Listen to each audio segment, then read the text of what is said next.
to the Manage Self Lead Others podcast. My name is Nina Sunday. I'm your host, and today we have Barbara Wilby, an Australian who specialises in succession and transition for senior executives. With an MBA from the Australian Graduate School of Management, Barbara works with executives transitioning to CEO and is a sounding board for CEOs and senior executives globally. Welcome, Barbara.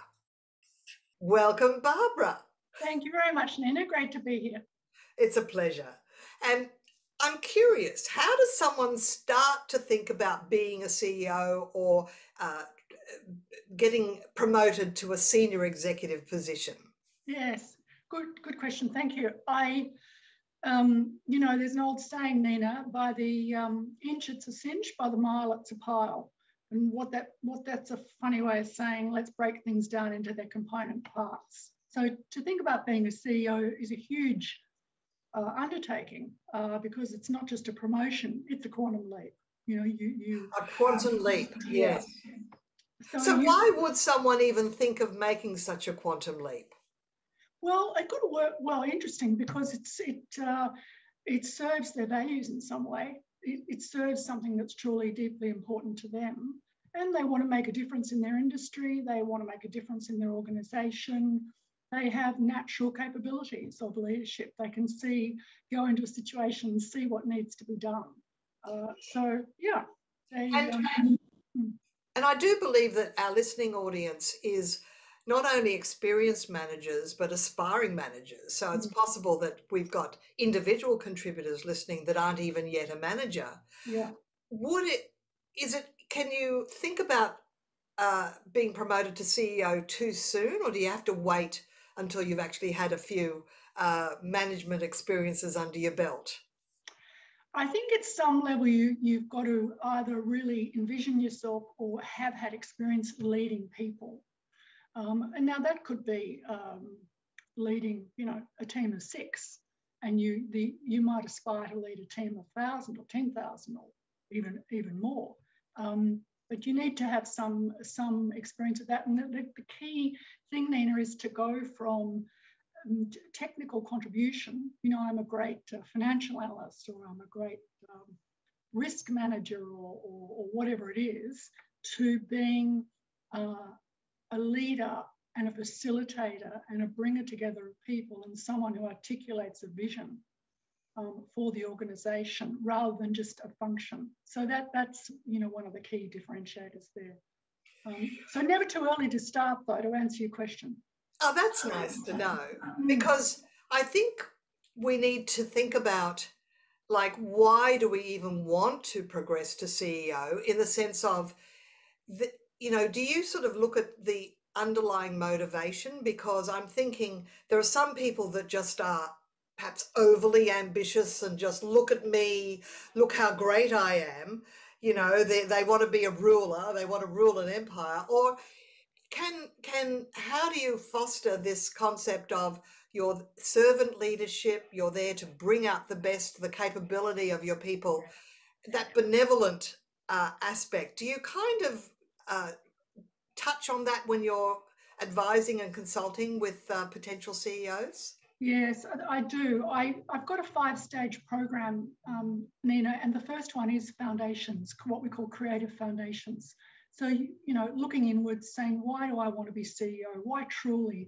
And, ego and ambition are great, but that's not the whole box and dice, as we know. We need a true sense of service, because the service and the definition of your own mission and how that mission connects with the organisation's mission will see you through the ups and downs. Ego and ambition won't see you being steady, won't give you the self-governance through the ups and downs. So you need very much to connect with what's truly important to me. Am I prepared to go to the places, the uncomfortable places in my development that I need to go to in order to prepare thoroughly? Because they're the things that will trip you up. And I pick up on the word self-governance, because we talk about self-leadership. Can you explain more what self-governance is, and what's an example of something that people need to beware of a pitfall around Yeah, self-governance. yeah, yeah. Well, I think the CEO role, in one sense, is the chief governance officer, right? Because if sustainable systems companies, doesn't matter whether it's a small company or a larger company or not-for-profit or for-profit, sustainable systems are well-governed systems, and the CEO is at the centre of that. You know, you wobble as CEO and the organisation wobbles. So you need to be managing your own steadiness, basically. And you've got so much coming at you these days. I mean, rapid changes in industry, disruptive forces. I mean, look at last year, COVID, you know, who would have thought in December 2019 that we were going to face workforces at home, huge safety issues, security issues. It brings up all the cyber issues because people are working from many, many different places. You know, there's lots of things that that CEOs have had to deal with. And so CEOs are human beings, and you have emotional reactions. We all have emotional reactions to things. But what differentiates someone is how they manage that, how they work with that. So do they stay in this sort of tick-tock, or can they get themselves steady, centered, and make a wise judgment? Look at what you truly love. Look at where you want to go as much as you can. And it might not be a crystal definition, crystal clear. It might just be, well, I'd love to, you know, help people deal with this and that and the other thing. Or it might be, I'd love to be CEO of XYZ organisation. And then to get clear on your strengths and weaknesses and your fit for a role like that as much as you can. You'll develop that idea as you go on. And then to say, okay, what am I going to do to keep developing my strengths and experience in self-development? And what am I going to do to address the areas that I don't have skills in or not naturally drawn to? And what do you recommend? Is it reading? Is it doing particular emotional intelligence workshops? How can people expand their people skills side? Because they probably think, well, I need to be a good technical expert, but yes. more and more, it's the people's managing side that's important. How would you recommend people explore that or expand that? Yeah. People leadership is the differentiator, certainly, because you can have all the skills and experience. If you can't bring people with you, if you can't create a collaborative environment where people really want to give of their best, then you won't be a really great CEO or senior leader. It doesn't really matter whether it's CEO. So, well, there's, many ways to skin a cat, to use that old expression. The thing is, get a coach, get a mentor. They're different things. A mentor will guide you with industry experience, years of experience. A coach will bring out, by asking questions, the things you know and discover with you the things you don't know. But the key thing, I think, Nina, that I see over and over again is seek feedback and listen to it. Right. Now, what I'm understanding, the difference between a mentor and a coach, a mentor often is somebody within the organization that is not necessarily your immediate manager, but maybe someone that has a role that you might aspire to, so another senior executive that you cultivate your own special relationship with, that you might meet once a month over coffee or more often. Yeah. Whereas a coach could be an external supplier, someone like yourself, but that will actually ask you questions and get you thinking about things that perhaps weren't already on your radar. Is that a fairly accurate distinction between coach and mentor? Yes, except to say a mentor can be from outside. There are several mentoring organisations, so it can be inside or outside, depending on the organisation and whether you're seeking to make a shift in, you know, industry or whatever. Yes, but you've picked up on the essential part of it, which is that a coach seeks to take people developmentally, leaders, to places that they probably haven't explored. You know, well, maybe you're great at this, but you didn't know it. Unrecognised strength. Maybe you've got a major blind spot here. Let's work on that and let's develop that. So it's about expanding someone's self-awareness with them, and also their integration, because it's one thing to be aware, it's another thing to do something about it and to actually act on it and make it part of your leadership. Now, the humility of the truly great Yeah. will say, I don't know my blind spots, and I need to know what they are if I am to grow. Yes. Whereas someone that maybe needs a little bit more humility might say, blind spots? What blind spots? Do you agree with that? Yeah, I do. And, it's an interesting tension when you're working with senior people sometimes, in that the confidence and hubris that it took them to get to where they've got to can sometimes be in the way a bit of their development. So that's when a skill coach will do things like, get good feedback, good objective feedback, and present it in a way that the person sees an opportunity in it. Okay, so there's another podcast coming up soon where we talk about wisdom and wise judgment. Yeah. How does a manager aspiring to CEO or senior leader develop their wisdom? I mean, is that an innate sense of fairness, or do they have to study ethics in a structured way, or what do you recommend? You can do all those things, Nina. I think it's at the heart of it, though. I think wisdom is pretty simple. I think wisdom is seeing both sides of a situation. It's seeing the good in the bad in the good, and being able to bring those two things together and integrate them. So I think, and to do that, you have to actually look at all your biases, because we always go to one side or the other. But the wise person says, let me remove the blind man's, the patch from one eye, and let me see both sides of this and embrace this. And when I do that, I mean, the successful leaders in COVID were the people who said, well, where's the opportunity in all this turmoil that we've got?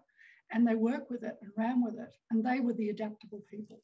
And interesting, isn't it, that it's turned out there's been an enormous amount of opportunity that's come out of having to work from home and having to, the disruption actually did cultivate enormous innovation that we're actually wanting to keep. Yes. So it's just interesting that they have to be optimistic enough and yet walk that line between seeing pitfalls and danger versus seeing opportunity and navigating that midway path. That's the wisdom path.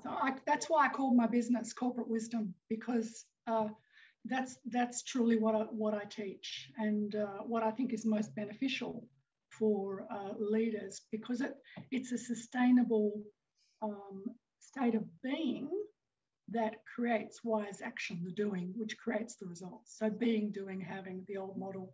And of course, we'll have your website in the show notes, but you've also got something on offer for our listeners, a PDF that they can get from corporatewisdom.com. Can you tell us what that is? Yes, if you go to the contact page on my website and email me, you will get a PDF of the 5 phases of becoming a CEO. Foundation, skills, presentation, interviews, and transition, the 5 phases. And that's about 20 years of work, Nina. So I'd love people to have the benefit of that and be able to share that.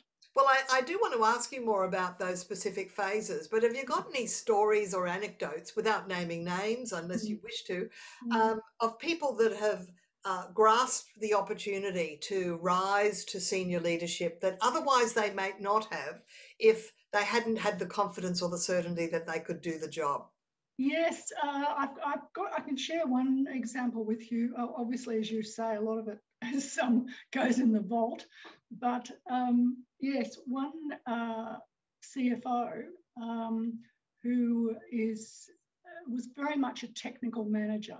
However, doesn't do all the basics like having team meetings, doesn't stand up and say to us, how's it going? How about we have a check-in? How about we have regular meetings where we actually talk about what's our idea of success as a team? So the relationship, if you think about leadership as task and relationship, the task was extremely well handled. The relationship bit was something that this person had to learn. If you expand your goal to being a senior leader, then all your actions will start to fit into place along that trajectory. Is that right?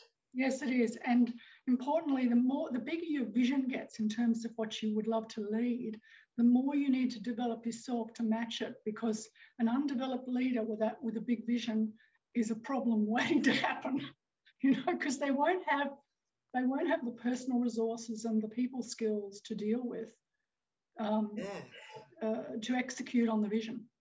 And they probably need to actually be good goal setters for themselves, so they can learn to be good goal setters for their team and for the organisation. Now, do you encourage managers who want to be CEO to actually not stay too long in an organisation, and maybe, like, once upon a time I heard that 6 years was about the right time to think about moving to a different organisation, even if you're comfortable, because you will only get growth from that move. So has that time frame changed? Is that what you would agree with, or shorter? Shorter now. It's become a bit shorter. Right. Yeah, around 5 years, depending on country. I mean, it does vary by country.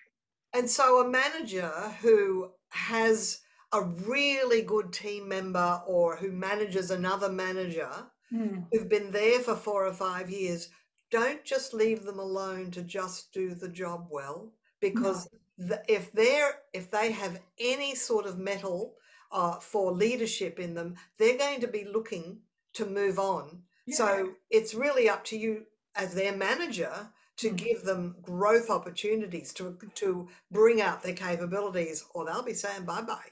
You must have a talent strategy, and part of that talent strategy is saying, what talent have I got? What development do they need? And who are the people I really want to retain at any cost? Yeah.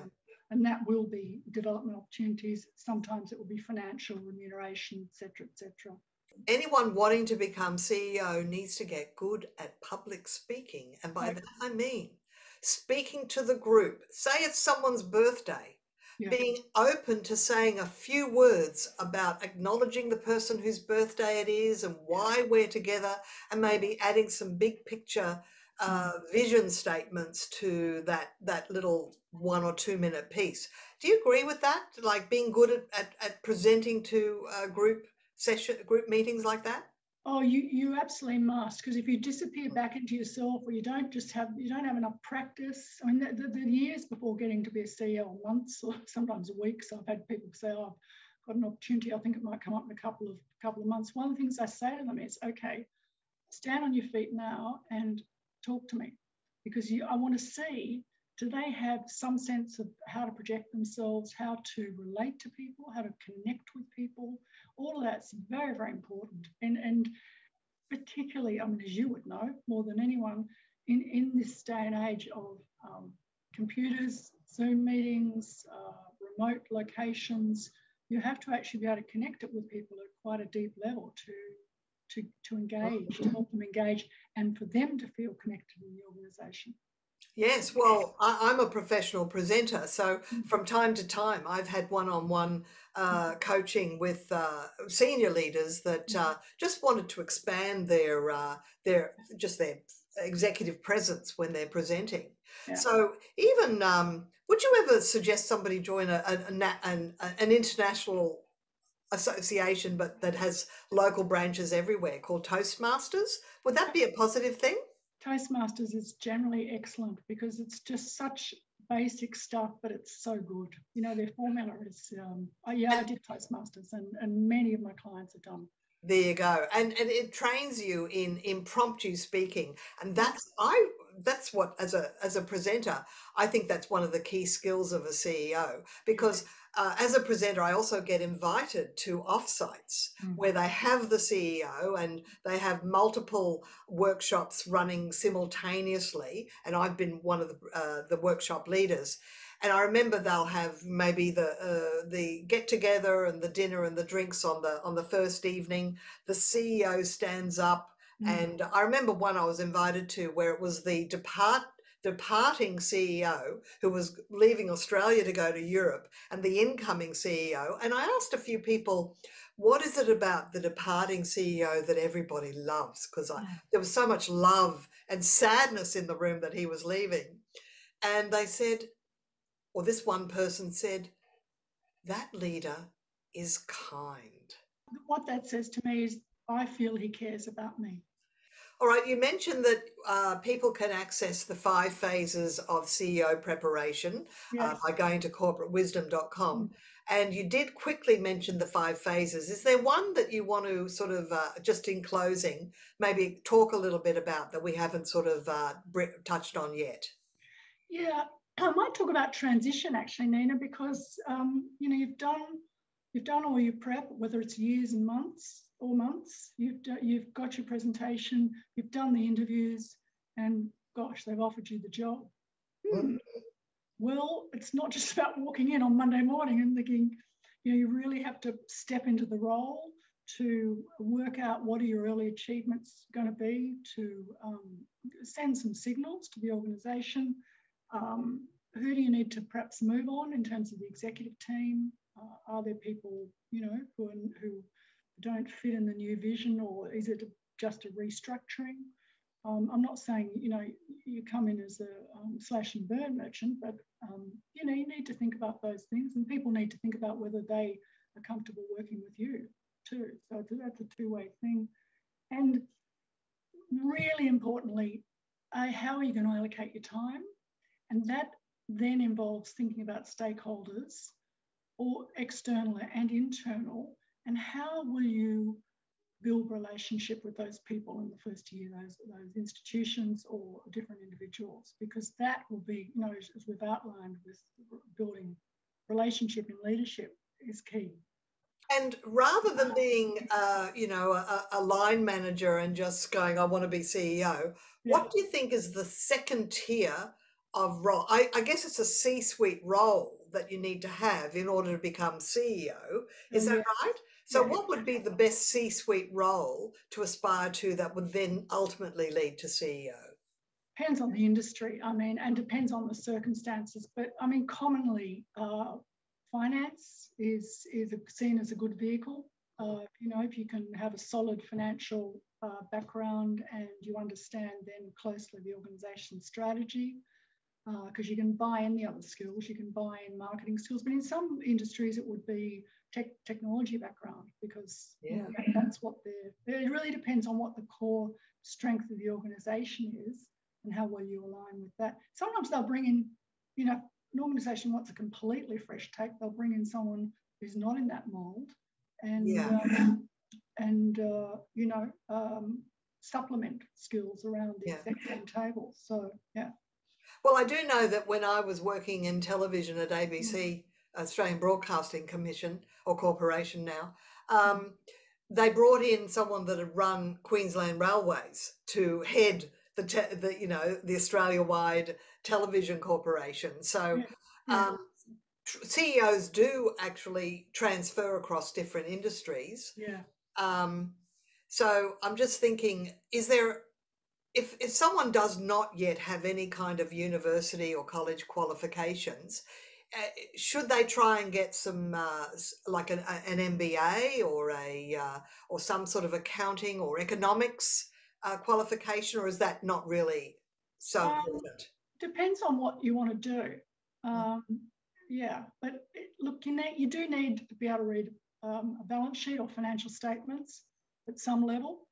You need to understand a bit about economics. Do you need a degree? I don't know about an MBA. Probably some kind of business degree is useful. Right. But there'd be some industries where it's people generally just come up from grassroots, and that none of that stuff matters, you know. The other piece of advice that I usually give people, even when I'm doing, say, a time management session, is in meetings, cultivate the art when you say something to summarize what two people before you said before you say your piece. Yeah.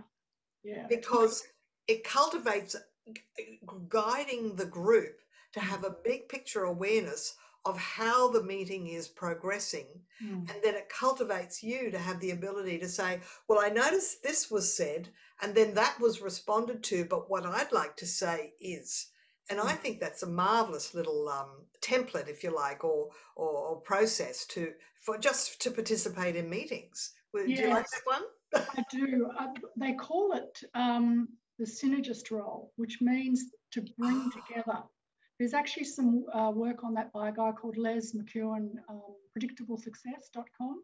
Lovely. And he talks about that synergist role. Thank you for giving a name to that. Because the person who can integrate different points of view and link and take the group to another level, that's leadership. And that's what a CEO can and should do. That's marvellous, Barbara. Yeah. Look, I knew our conversation was going to be fabulous. Thank you. One thing I love about being a podcast host is I get the opportunity to have interesting conversations with really smart people.